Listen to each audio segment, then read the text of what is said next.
በ24 ሰዓት ለቅላቸዋል። ችግር የለውም። ከተጠቀምን በኋላ ግን ማሸጋገር ደግሞ ይጠይቃል።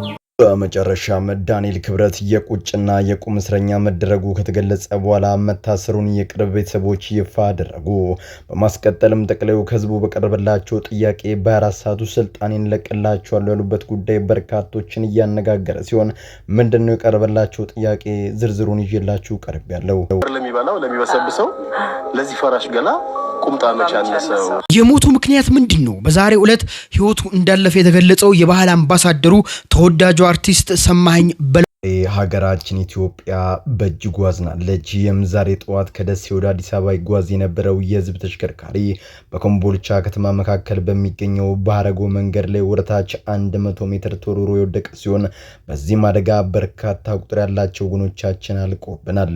የዚህ አደጋ ምክንያት ይፋ የተደረገ ሲሆን በዙሪያ መረጃዎችን ሰጣችኋለሁ። በማስቀጠልም ታላቁ የጥበብ ሰው አርቲስት ሰማኸኝ በለው ከዚህ ዓለም ድካም ያረፈ ሲሆን ስለ ወንድማችንም ጥቂት መረጃዎችን ይዤላችሁ ቀርቤያለሁ። ቤተክርስቲያን ለማጥፋት ሆን ብለው የተዘጋጁ አካላት ካሉ እንዳይሳሳቱ አሁን እያሰረ ነው ያለው። የሚመጣ መስስክን ከባድ 3 ልጆች አባት ነው። ልጆቹ ገና ለአቅመ አዳም ያልደረሱ ህፃናት ናቸው። እያለቀሱ ነው። ባለቤቱ እያለቀሰች ነው።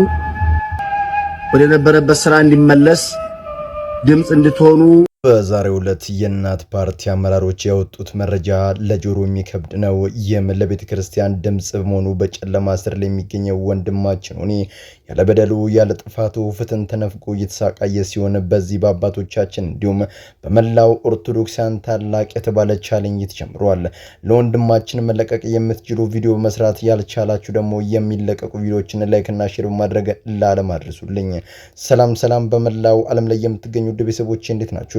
እኔ ደህና ነኝ። ቸሩ መድኃኔዓለም የተመሰገነውን በዛሬው ቆይታችን እጅግ በጣም ቁም ነገር አዘል ቪዲዮዎች ይዤላችሁ መጥቻለሁ። ከእናንተ የሚጠበቀው እንደተለመደው ቪዲዮውን ላይክ እና ሼር ማድረጋችሁን አትርሱ።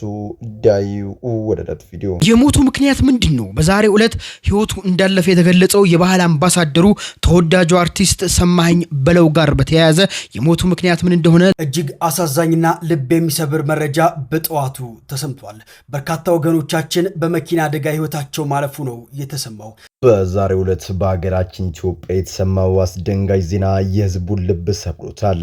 ዛሬ ጠዋት ከደሴ አዲስ አበባ በርካታ ተሳፋሪዎችን አሳፍሮ ይጓዝ የነበረው የህዝብ ማመላለሻ ትራንስፖርት በደሴና በኮምቦልቻ ከተሞች መካከል በተለምዶ ሀረጎ ተብሎ በሚጠራው ለተሽከርካሪና ለአሽከርካሪ ፈታኝ በሆነው ቦታው ላይ ሲደርስ ወደ ታች 100 ሜትር ወርዶ የተከሰከሰ ሲሆን በዚህም የሟቾች ቁጥር ወደ 31 አሻቅቧል። ለአደጋው ምክንያት የሆነው ነገርም የመኪናው ከልክ በላይ ማርጃት የቴክኒክ ችግር ሊያጋጥም እንደቻለ የተገለጸ ሲሆን ከዚያ በተጨማሪ ሀረጎ ተብሎ የሚጠራው መንገድ በገደላማ አፋፍ አስፓልቶች የተከበበ ሲሆን የሚደርሰውን አደጋ እጅግ በጣም አስከፊ አድርጎታል። ስለሆነም የሚመለከተው አካል ድልድይ አሊያም የብረት መረብ ሊሰራለት እንደሚገባ በአጽንኦት የአካባቢው ነዋሪዎች ሀሳባቸውን ሰንዝረዋል። ላረፉት ወገኖቻችን ነፍስ ይማር፣ ለቤተሰቦቻቸው መጽናናት እንመኛለን። በሌላ በኩል ተወዳጁና ታዋቂው አርቲስት ሰማኸኝ በለው በዛሬው ዕለት ከዚህ ዓለም ድካም ያረፈ ሲሆን የበርካቶች ልብ የሰበረ ዜና ሆኗል። አርቲስቱ ከዘር በመጣ ከፍተኛ የውፍረት መጠን ሰውነቱ ከልክ በላይ ጨምሮ እንደነበረ የሚታወቅ ቢሆንም በኋላም በሐኪሞች ክትትል ለ10 ቀናት ባድርገው የምግብ መቀነስ ወደ 10 ኪሎ ገደማ እንደቀነሰና ለውጥ ላይ እንደነበረም የሚታወቅ ነበር። በዚህም በድንገተኛ ምክንያት ግን ከዚህ ዓለም ድካም ሊያርፍ ችሏል። ለወንድማችን ነፍስ ይማር፣ ለቤተሰቦቹ፣ ለወዳጅ አድናቂዎቹ መጽናናትን ተመኘን። አሁን እያሰረ ነው ያለው። የሚመጣ መስስክን ከባድ እቺ ቤተክርስቲያን ለማጥፋት ሆን ብለው የተዘጋጁ አካላት ካሉ እንዳይሳሳቱ መዘዙ ከባድ። ዮኒ ወንድማችን በማዕከላዊ ጨለማ እስር ቤት ውስጥ እንደታሰረ ሰምተናል። ቤተሰብ መጠየቅ አይችልም፣ ማንም ሰው መጠየቅ አይችልም በጽሁፍ ካልሆነ ማለት ነው። ምን ባደረገ ነው ጨለማ ቤት የሚታሰረው? ፍትህ መጠየቅ ጨለማ ቤት ያሳስራል እንዴ? ቅዱስ መጽሐፍ በምሳሌ መጽሐፍ ላይ ጻድቅ ለድሆች ፍርድ ይሰጣል፣ ኃጥእ ግን ፍርድን አያውቅም ይላል። በአርሲ ምድር በማተባቸው ምክንያት የታረዱት ንጹሃን ወገኖቻችን ሰቆቃ ለዓለም በማስተጋባት ለሰብአዊነት የቆሙት ስለ ፍትህ የተዋደቁት የቤተ ክርስቲያን ልጆች ዛሬ ጥፋታቸው ምን እንደሆነ ሳይታወቅ በአስፈሪ የጨለማ ክፍሎች ውስጥ ታስረው ይገኛሉ። ንጹሃኑን ያረዱትና ቤተ ክርስቲያናትን ያቃጠሉን ጽንፈኞች በአደባባይ ሲዞሩ አትግደሉን ማለት እንደ ከባድ ወንጀል፣ በሰላም እንኑር ማለት ደግሞ እንደ ፖለቲካ ተቆጥሮ የቁርጥ ቀን ልጆቻችንን ወደ ወህኒ ተጥሏል። ዛሬ የእናት ፓርቲ ከፍተኛ አመራሮች ዮኒ የሰማዕቷን ለመጠየቅ ሄደው የገጠማቸውን አሳዛኝ ክስተትና የተላለፈውን አስቸኳይ የሰብአዊ መብት ጥሪ በጥንቃቄ ይዤላችሁ ቀርቤያለሁ። በዛሬው ዕለት የእናት ፓርቲ የበላይ አመራሮች ስለ አርሲ እልቂት ድምጽ በመሆኑ በግፍ የታሰረውን ዮኒ የሰማዕቷን በአካል ጠይቀው ለማጽናናት ወደ ታሰረበት ማረሚያ ቤት አቅንተው ነበር። ነገር ግን በስፍራው የገጠማቸው ነገር የሀገሪቱን የፍትህ ተቋማት በጡንቸኛ ባለስልጣናት ትዕዛዝ ብቻ እንደሚዘወሩ በግልጽ ያስመሰከረ ሆኗል። የእስር ቤቱ ኃላፊዎች ዮኒን በአካል ማግኘትም ሆነ ማየት እንደማይቻል በመግለጽ መልእክት ካላችሁ በጽሁፍ ብቻ አስቀምጡ ማለት አመራሮቹን አሰናብተዋቸዋል። በጥልቅ ሐዘን ውስጥ የገቡት የእናት ፓርቲ ኃላፊዎች መንግስት ተገቢ ያልሆነውና መዋቅራዊ ፍርሃትን ለመሸፈን የሚያደርገውን የወጣቶች ስር በአስቸኳይ እንዲያቆም በትስስር ገጻቸው ላይም ጠይቋል። በጣም የሚያሳዝነው ግን ስለ ሰብአዊ መብትና ስለ ንጹሃን እንደሚጮት እነዚህ ወንድሞቻችን ነፍስ ቀጠፉና ከባድ ወንጀል ከፈጸሙ አካላት ባልተለየ ሁኔታ ጠባብና ጨለማ በሆነ ክፍል ውስጥ ተቆልፎባቸው ቤተሰብና ወገን እንዳያቸው መደረጉ ፍጹም ታላቅ የሰብአዊ መብት ጥሰት ነው። የስር ንጹሃንን አስረስቶ ትኩረትን ወደ እስሩ ለማዞር የተቀመረ መርዛማ የፖለቲካ ቁማር ቢሆንም የባለማተቦች ሕሊና ግን አርሲን በፍጹም አይረሳም። ከዚህ ንጹሃንን በጨለማ ቤት የመቆለፍ ግፍ የምንማረው ትልቁ ቁም ነገር እውነትና ፍትህ በባለስልጣናት ጡንቻ በፍጹም ሊታፈኑ እንደማይችሉ ነው።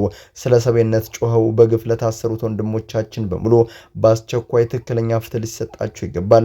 እኛም የንጹሃን ደም የፈሰባትን አርሲን ሳንረሳ የታሰሩትንም አባቶቻችንና ወንድሞቻችን ድምጽ መሆናችንን ከቶ አናቆምም። ፍትህ ስለ ሰብአዊነት ጮሁ በግፍ ለታሰሩት ወንድሞቻችን። ውድ የቻናሌ ቤተሰቦች የእናት ፓርቲ አመራሮች ዮኒን በአካል እንዳዩት መከልከላቸውና ስለ ፍትህ የጮሁ ወጣቶች በጨለማ ቤት መማቀቃቸው እናንተን ምን ያህል አሳዝናችሁ? ይህ የሰብአዊነት መብት ጥሰት በጋራ ለማስቆም የኛ ሚና ምን መሆን አለበት ትላላችሁ? ሐሳባችሁን ኮሜንት ላይ አስፍሩልኝ። በ24 ሰዓት ለቅላቸዋለሁ፣ ችግር የለውም። የሚቀስም ይመስለኛል። ከተጠቀምን በኋላ ግን ማሸጋገር ደግሞ ይጠይቃል። ቅዱስ መጽሐፍ በትንቢተ ሕዝቅኤል ላይ እረኛ በበጎቹ መካከል ባለቀን መንጋውን እንደሚፈልግ እንዲሁ በጎቼን እፈልጋለሁ፣ በደመናና በጨለማ ቀን በተበተኑበት ስፍራ ሁሉ አድናቸዋለሁ ይላል። ዛሬ ግን የህዝብ ጠባቂና መካሪ ይሆናሉ ተብለው የስልጣን ማማ ላይ የተቀመጡት አካላት ራሳቸው በገዛ ሊናቸው ጨለማ ውስጥ ወድቋል። የጠቅላይ ሚኒስትሩ ልዩ አማካሪ የሆነው ዳንኤል ክብረት የቁጭና የቁም እስረኛ መደረጉን ተከትሎ የቅርብ ቤተሰቦቹ የጤናውን መታወክና የህሊና ስቃዩን ይፋ አድርጓል። በሌላ በኩል ከወጣቱ በቀረበላቸው ልብ ሰባሪና ጠንካራ እርሶ ይውረዱ በክቶናል የሚል ጥያቄ በኋላ ጠቅላይ ሚኒስትሩ በቁጣና በምሬት እናንተን ካስደሰታችሁ በ24 ሰዓቱ ስልጣኔን እለቃለሁ ሲሉም ተደምጧል። ዛሬ የዳንኤል ክብረትንና የህሊና ስርና የጠቅላዩን ድንጋጤና የወጣቶቹን የማይበገረውን ድምጽ በጥልቀት እንመለከተዋለን። ዳንኤል ክብረት የድሮ ዲያቆንነቱና ለቤተ ክርስቲያን የነበረውን ቅንነት ረስቶ ዛሬ ፖለቲከኛ ለመሆን በቅቷል። ፖለቲከኛ መሆን ማለት የህዝብን ፍላጎት ለማስቀደም የህዝብን መም አብሮ ለመታመም ልክ እንደ ጻድቁ ንጉስ ዳዊት በእውነትና በሐቆሞ ፈጣሪን ደስ የሚያሰኝና ህዝብን የሚያኩራ ስራ ለመስራት ቢሆን ኖሮ ታላቅ መታደል ነበር። ዛሬ ግን በተቃራኒው ስልጣን የሚወረወርለት ገንዘብና የምቾት ቅንጦት ማንነቱን ላስተማረቸው በእውቀት አለቃም ለዚህ ላበቃቸው ቅድስት ቤተ ክርስቲያንና ለንጹሃን ልጆቿ እንዳይቆም አድርጎታል።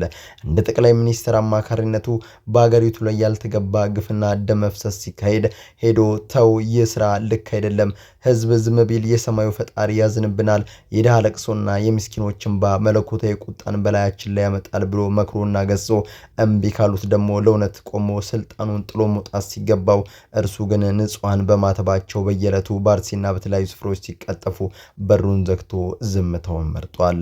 ያካሄዱ ግን ዳሌንን በፍላጎቱ የቁጭና የቁም እስረኛ አድርጎታል። የቅርብ ቤተሰቦቹ ይፋ ባደረጉት መረጃ መሰረትም ልጃቸው ዛሬ በብረት ተጠፍሮ ባይታሰርም ህሊናው ግን ሊፈታ በማይችል ከባድ ሰንሰለት ታስሮ ይገኛል።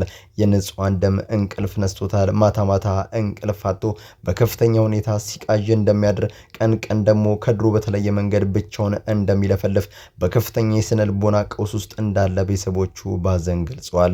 ይህ የሚያሳየው የንጹሃን ደም መቼም ቢሆን በዝምታ እንደማይሻገርና የሰው ልጅ ሊና ላይ የሚደርሰው መለኮታዊ ፍርድ ምን ያህል ከባድ መሆኑን ነው።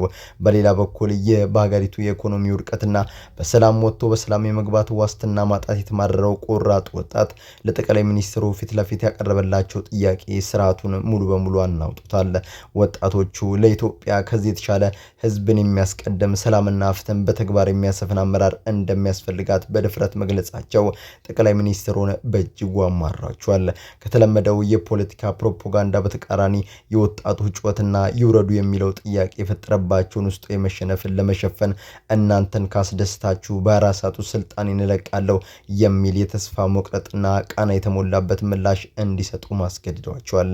ከዚህ የዳንኤል ክብረት የሊና መታሰርና የጠቅላዩ የስልጣን መልቀቅ ዛቻ የምንማረው ትልቁ ቁም ነገር በንጹሃን እንባና ደም ላይ የሚገነባ ምድራዊ መዋቅር ፍጻሜው የውስጥ ሰላም ማጣትና ውድመት መሆኑ ነው። የድሃ ለቅሶ የሰማዩን አምላክ ያናውጧል። የህዝብን እውነተኛ ድምጽ ደግሞ የአምባገነኖችን ወንበር ያወዛውዟል።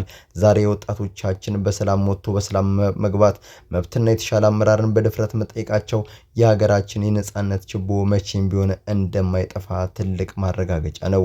ውድ ቻናል ቤተሰቦች የዳንኤል ክብረት በገዛ ሊናው ተቆልፎበት ማታ ማታ መቃየቱና ጠቅላይ ሚኒስትሩ በ24 ሰዓቱ ስልጣኔን እለቃለሁ ማለታቸው በሀገራችን ፖለቲካ ላይ ምን አይነት ለውጥ ያመጣል ትላላችሁ? ሐሳባችሁን ኮሜንት ላይ አስፍሩልኝ።